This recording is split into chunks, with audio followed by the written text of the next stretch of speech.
va sonner, il faut les encourager, mesdames, mademoiselles et messieurs. Voici les anges de la reine, soyez les bienvenus. Youpi faïla, youpi faïla, youpi faïla, ila ila. Youpi faïla, youpi faïla, youpi faïla, ila ila.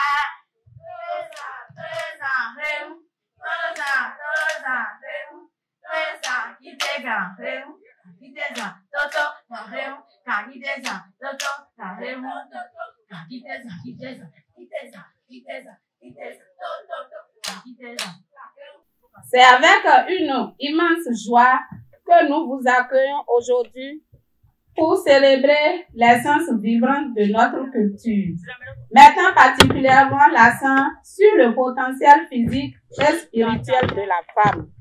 Que cette édition du festival soit une symphonie des moments inoubliables et de partage passionné, célébrant la diversité et la puissance des femmes. À nous tous, je souhaite un festival mémorable, empreint de découvertes et d'émotions fortes. Djokwemi Tonae nous unit, célébrons ensemble cette expérience unique.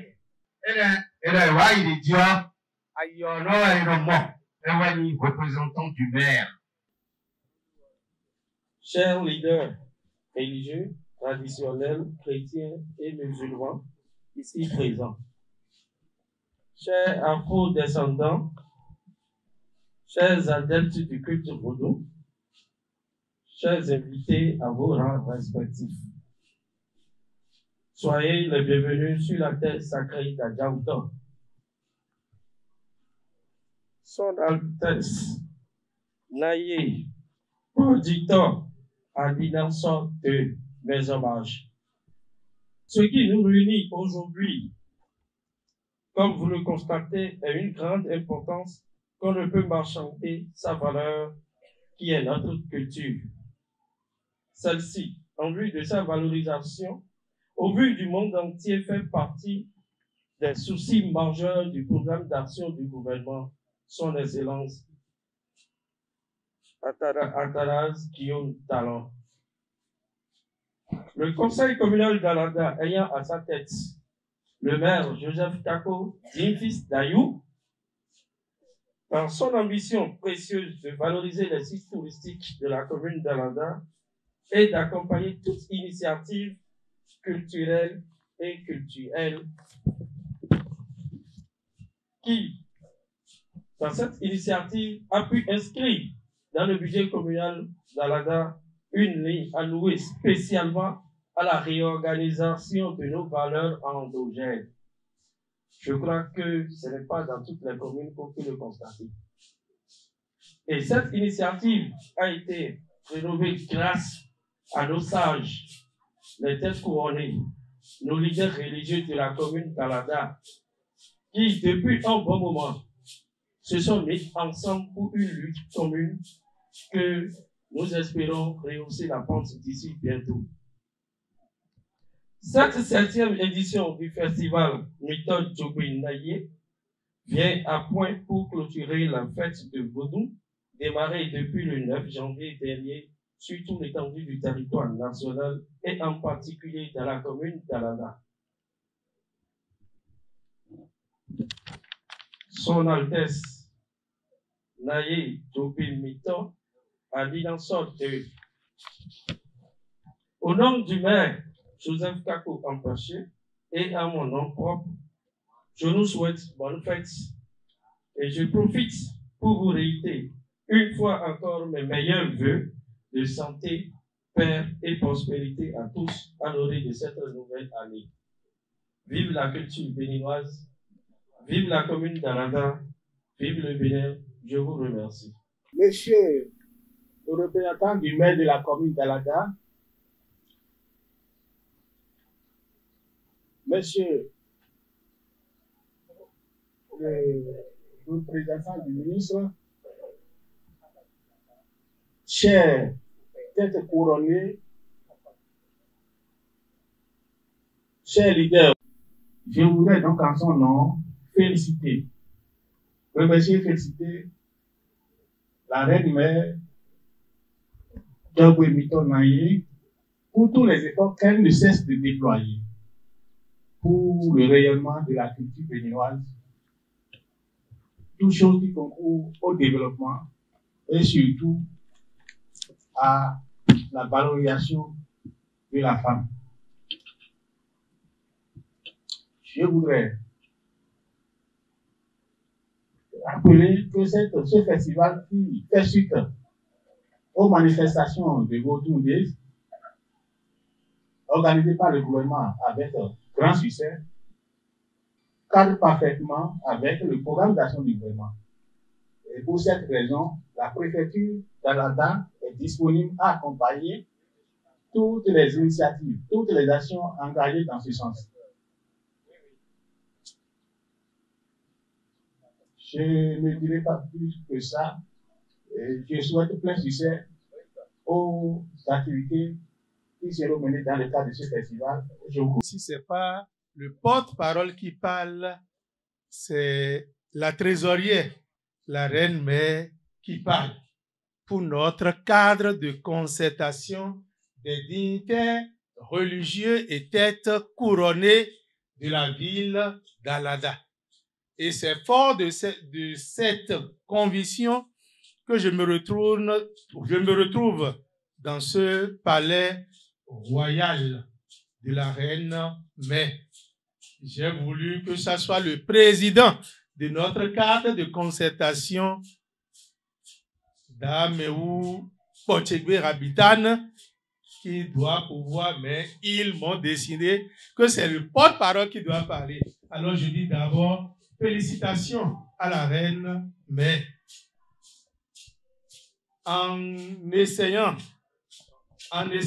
d'organiser un événement aussi prestigieux et en couplant cela à la dignité de la femme, l'on ne peut que demander plus. Parce que l'être humain, quel que soit son bord, est d'abord créature de Dieu. Et parce que créature de Dieu, nous sommes appelés à vivre ensemble, à vivre dans l'unité, peu importe nos dénominations. Et c'est pour cela que nous voudrions saluer d'abord les têtes couronnées ici présents, venus de loin comme venus de près. Nous vous disons, soyez les bienvenus à Alada. Et qu'à Alada, nous vivons une certaine symphonie des religions. Et que chaque religion, quel que soit ce qu'il fait, a toujours besoin des autres, dans le respect de ce qui caractérise chacun. Alors, merci une fois encore, merci à chacun et merci à tous. Nous disons bon et plein succès à cette manifestation, ce festival qui est 7e du genre.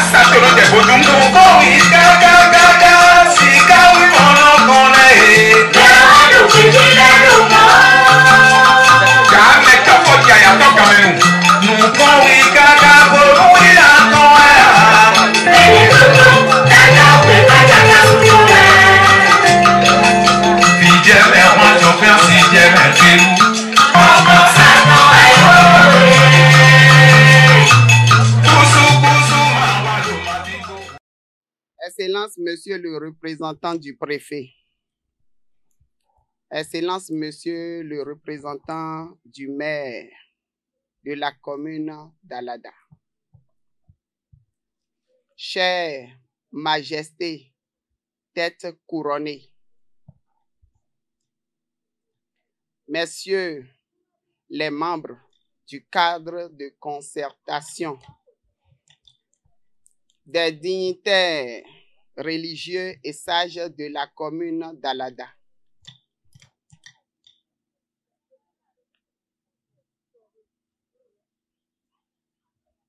chers responsables de l'authentique et universel ordre de la Reine-Mère, chers responsables de l'AMD, Association des adeptes de Mamidan et Blemakou, cher président de l'association Sonayon,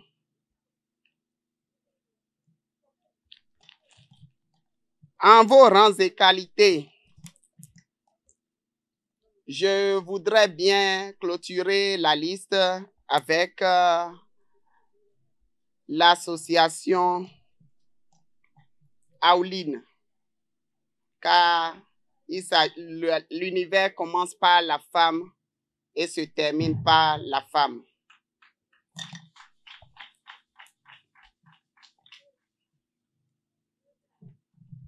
Je salue également la présence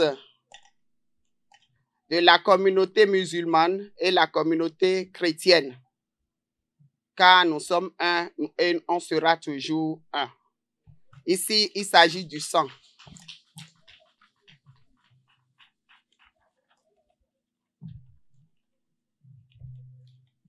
Nous sommes sur le festival Djogbemi Tonaye et la 7e édition. Petit à petit, notre festival fait son petit bout de chemin. En effet, nous voici à la 7e édition de ce que j'appellerai l'aventure commune vers la reconnaissance de la femme noire aux valeurs spirituelles fondamentales. De belles étapes ont été franchies, mais beaucoup reste à faire, vu l'étendue de la déconnexion et ses conséquences sur notre équilibre sociétal. C'est ce que justifie le thème de cette édition, à savoir femmes pour un développement sociétal paisible et équilibré. On ne développe pas, on se développe, dit-on. Cette assertion fait du développement ontologique la pierre angulaire de toute évolution humaine. Le développement personnel de l'homme noir en général et de la femme noire en particulier s'impose plus que jamais. Il ne peut prospérer qu'à une condition, la reconnaissance spirituelle. Peut-on se reconnecter à l'inconnu? Pourquoi la femme est surtout la femme? Comment peut-on impulser un développement sociétal paisible et équilibré? La réponse à ces questions constitue le socle des activités de cette édition du festival Djogbemi Tonaye. Se reconnecter veut dire se connecter à nouveau.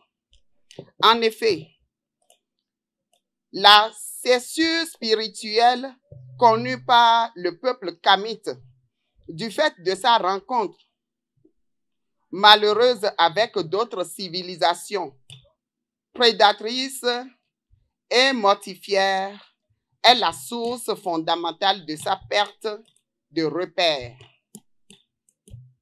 Que vaut un peuple sans repères? Rien sinon l'errance qu'on connaît et qu'on connaîtra si nous continuons à fonder nos choix de développement sur des paradigmes occidentaux et autres qui nous imposent une hétérogénéité hétérogénéité de pensée, de valeurs et de croyances. L'urgence de l'union n'est pas géographique. Elle est d'abord spirituelle. Cette spiritualité largement méconnue, mais qui porte en son sein le paradigme unique et infaillible de notre développement. Aller vers cette spiritualité est aujourd'hui une nécessité de survie pour le peuple kamite où qu'il se trouve sur la terre. Nous saluons les avancées de ce sens, mais la conscience générale et profonde bat encore de l'aile. La connaissance existe toujours, les dignitaires honnêtes et militants également.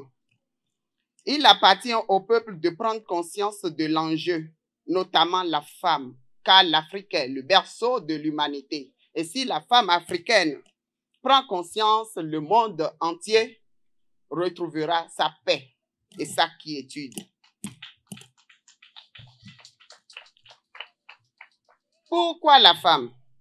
Un regard sur l'organisation sociétale prouve à suffisance la relégation de la femme à des rôles subsidiaires. Ce type d'organisation n'est pas celle de nos ancêtres qui ont placé la femme au cœur de la société et des pôles décisionnels. Ils l'ont fait par conscience claire de la force et de la puissance matricielle. La femme noire aujourd'hui doit prendre conscience de cette force, la posséder et l'utiliser rationnellement au service du bien-être commun. Les grandes études faites par les femmes de nos jours sont à saluer.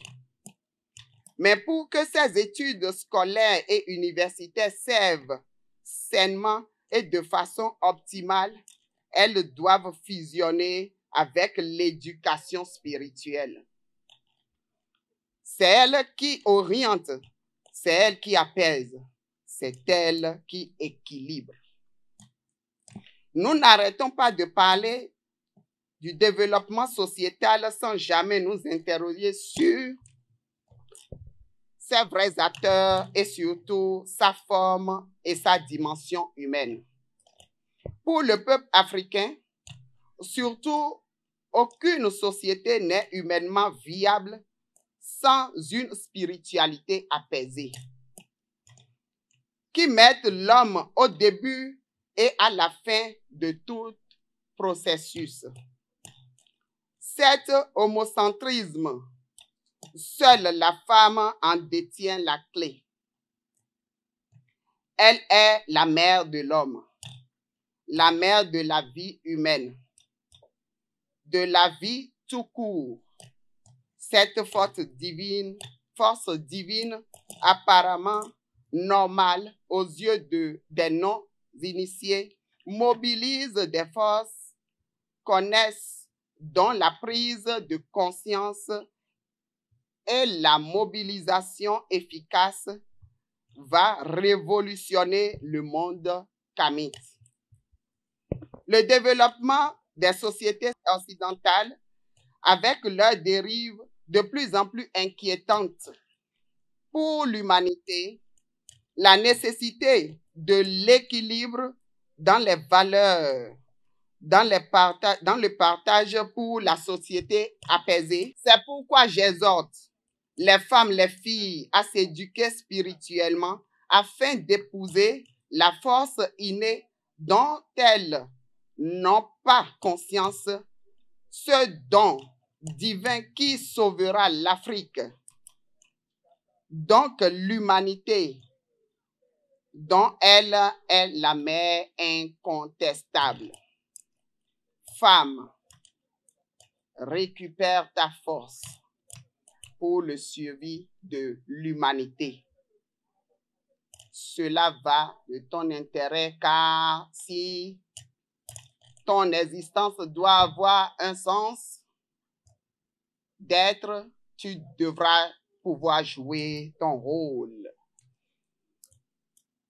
C'est sur ces mots que je déclare ouvertes les activités de cette 7e édition du festival Djogbemi Tonaye, que les mânes de nos ancêtres et la déesse mère accompagnent et bénissent nos activités. Je vous remercie.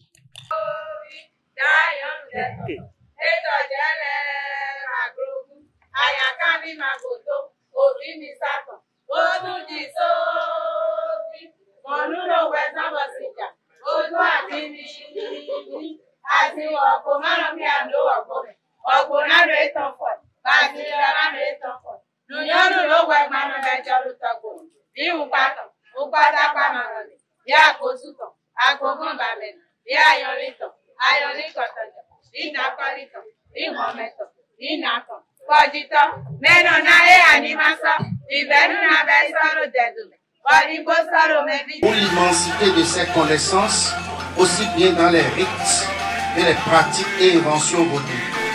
Le conseil scientifique de l'Esmer Brendo valide ainsi sa qualité de scientifique et de personne ressource.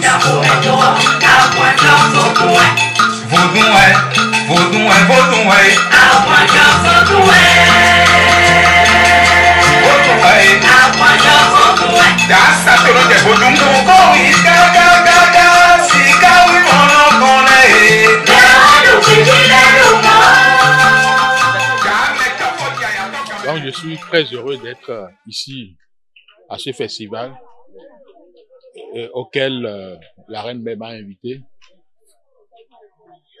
Il s'agit de la 7e édition du festival Djogbemi Tonaye qui fait la promotion de la femme. Vous savez que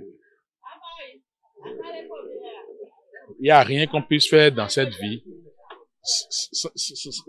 sans la femme. Il n'y a rien qu'on puisse faire dans cette vie. On ne peut rien faire dans cette vie sans la femme. Ce que femme veut, Dieu veut, dit-on. Et celui qui fait la promotion de la femme fait la promotion de Dieu. Donc, la reine mère, en décidant de faire par ce festival la promotion de la femme, est en train d'honorer Dieu. Et je suis très content pour cela. Je suis très content d'être à ses côtés en cette occasion-là pour, avec elle, honorer Dieu à travers la femme.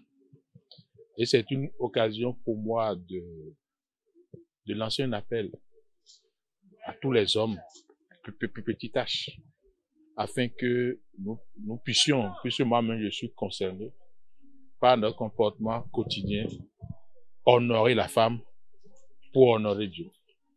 Honorer la femme pour bénir notre pays. Honorer la femme pour que notre pays puisse enfin amorcer la voie de son développement. Parce que, comme j'ai coutume de le dire, la femme, plus que l'homme, pense à la famille. Lorsque la femme travaille et trouve 100 francs, elle investit l'intégralité des 100 francs dans sa famille. Ce qui n'est pas certainement la même chose chez l'homme. Imaginez un instant qu'un jour, nous confions notre pays à une femme. Nous confions le pouvoir suprême de ce pays à une femme. Vous savez, vous comprenez déjà comment cette femme va investir toute son énergie pour le bien-être de la famille, de la grande famille du Bénin que constituent les 12 millions que nous sommes. Donc bravo à la reine mère. Nous qui sommes docteurs, nous soutenons notre thèse à l'université après avoir recueilli les informations sur ces gens-là ici. Mais l'université ne les reconnaît pas. L'université ne les reconnaît pas comme étant des gens qui sont validés pour pouvoir donner de la connaissance. Donc, j'ai voulu traiter ce sujet avec la reine, mais j'ai dit à la reine, mais on organise un colloque pour transformer cette maison en une grande université à ciel ouvert. Et elle a accepté et nous avons réussi parce que d'abord aujourd'hui, moi, mon université, j'ai une université privée qui s'appelle Esma Wendo. Mon université vient d'élever la reine-mère au grade de docteur honoris causa. Ce grade mondial existe pour montrer que on n'a pas besoin de faire le cursus normal. Lorsque vous avez des acquis, on vous valide ça par ce diplôme-là. Alors, donc, je suis au bas de ça et nous avons désormais normalisé le palais de la reine-mère, le palais de la reine-mère pour que désormais, ça devienne un lieu d'enseignement officiel comme l'université d'Abomey-Calavi. Parce que l'université d'Abomey-Calavi est dans les normes internationales, des normes du colon, mais nous allons créer des normes originales pour cette université de pratique endogène afin que les initiations, les enseignements, tout ce qu'il faut puisse être fait désormais et reconnu comme tel. Et la reine-mère sera recteur de l'université, j'en serai le directeur scientifique et une dame, madame Jonathan, va prendre la direction des études. On formera une équipe technique scientifique puisque nous avons fait la thèse, nous avons fait le doctorat et nous savons comment structurer l'université. Et donc, on vient d'avoir un grand succès parce que vous imaginez que le chef du département de socio-anthropologie est là en même temps que son adjoint. Donc, je vous jure, ma joie est grande. C'est un coup d'essai, mais un coup de maître. Que la reine-mère soit faite docteur honoris causa devant ces gens-là. C'est une grosse validation et je pense qu'à partir de l'année prochaine, quelque chose va changer par rapport à cette maison. J'ai été invitée à participer à ce festival en tant que communicatrice. Et déjà, je veux remercier la reine-mère pour cette initiative, qui d'abord est une initiative de femmes. À une époque où les femmes cherchent à se promouvoir elles-mêmes, dans notre pays où l'État est en train d'œuvrer pour valoriser la femme, pour la promouvoir. Je voudrais remercier la reine-mère pour cette initiative, qui est une initiative de femmes, organisée par une femme, dans un palais royal, régenté par une femme. C'est extraordinaire.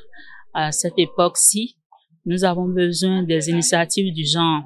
La gente féminine, la jeunesse féminine montante a besoin de modèles, de femmes émergentes, de femmes fortes.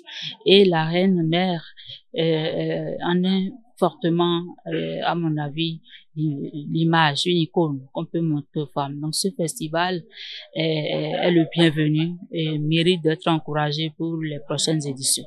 J'ai été invitée à présenter un thème sur femmes, droits et devoirs face au développement. Et de quoi il s'est agi? Il s'est agi d'abord de partir de l'historique même de la relation homme-femme. La femme, qui est homme, c'est la société qui l'a définie. Et j'ai démontré que la femme, le mot femme, de façon étymologique, est lié au fœtus. Ça veut dire qu'elle est appelée à engendrer la vie. Et tout est parti de là. C'est pourquoi dans nos sociétés, la femme qui n'a pas mis au monde est très mal vue, très mal appréciée. C'est comme si c'est ce rôle biologique-là qui détermine en fait qui est la femme. À partir de là aussi, nous avons démontré donc que les différentes associations, les penseurs philosophiques depuis le 19e siècle se sont battus pour que la femme soit valorisée au même titre que l'homme. Et il y a eu les associations féminines au 20e siècle qui, de par différentes luttes dans différents pays, on peut donc permettre d'attribuer à la femme un certain nombre de droits, comme le droit de vote, le droit de décider de son corps, le droit de ne pas subir de violence de tout genre, etc. Et ensuite, nous avons abordé donc le rôle de la femme dans le développement, à savoir qu'aujourd'hui, avec la division sexuelle du travail, il y a des travaux, des tâches, des occupations, des activités qui sont réservées aux hommes et des activités qui sont réservées aux femmes. Et aujourd'hui, de plus en plus, cette catégorisation est en train d'être dépassée parce qu'on remarque la présence de femmes dans des activités corporatistes réservées aux hommes. Ça veut dire que la femme est un maillon essentiel du développement et ce festival vient donc davantage le montrer et mérite d'être encouragé, notamment pour l'édition prochaine. Et le point fort que je voudrais souligner aussi pour ce festival, c'est que les organisateurs ont pensé y introduire un volet scientifique. Donc, il y a eu un panel au cours duquel 3 thèmes ont été présentés par des experts des universités. C'est à saluer et la réflexion continue pour un mieux-être des femmes. Là, nous sommes à You, dans la commune d'Alada, pour la 7e édition du festival Djogomitonaï. Un festival qui est axé sur l'aspect culturel et culturel de la puissance matricielle. Et quand on parle de la puissance matricielle, nous savons que peu importe ce que nous allons faire aujourd'hui, peu importe l'évolution de la technologie, la femme reste l'instrument de prédilection du divin pour pouvoir perpétuer la vie, pour pouvoir perpétuer l'existence même de l'être. Tout commence par la femme, tout termine par la femme. Et à travers des événements du genre, nous interpellons surtout les générations futures sur ce qu'est la femme. Nous permettons à ce que cela puisse permettre la pérennisation et surtout la transmission dans un premier temps du patrimoine, que ce soit culturel, éducatif et surtout social, en mettant un accent sur l'importance d'éduquer nos filles, l'importance de transmettre nos valeurs à ces enfants, filles comme garçons, hommes, si vous voulez, comme femmes, pour pouvoir pérenniser tout ce que nous avons. La reine mère Nae Kpojito Animaso est la promotrice de cet événement. Malheureusement, nous avons aujourd'hui constaté quand même que nous avons eu des représentants, des responsables décentralisés de notre État. Je veux parler de la mairie et de la préfecture. On aurait tellement aimé avoir l'empreinte du gouvernement décentralisé aujourd'hui. J'ai eu un peu mal au cœur, mais je garde bon espoir parce qu'ils ont envoyé des représentants. Peut-être à la 8e édition, nous aurons la chance de les avoir parce que plus que jamais, nous devons, comme le veut le président Patrice Talon, nous décomplexer de notre de l'aspect comment je vais dire, parce que je ne l'adhère pas du tout, parce que pour moi notre culture n'est pas source de négativité et nous devons quand même nous décomplexer pour pouvoir accepter vivre en tant que Béninoise, en tant que Béninois, vivre notre culture et reconnaître que Dieu, il est surtout miséricordieux et que l'Afrique, le Bénin a connu des réalités et vit ces réalités, donc vit la face de Dieu selon ces réalités-là. Ne pas l'accepter, ne pas accepter notre culture qui est issue de notre tradition, c'est nier l'existence de ce Dieu omniprésent qui se serait caché à la face de l'Afrique et se révéler ailleurs. Donc, j'invite à travers cette occasion tout le monde sur la 8e édition du Festival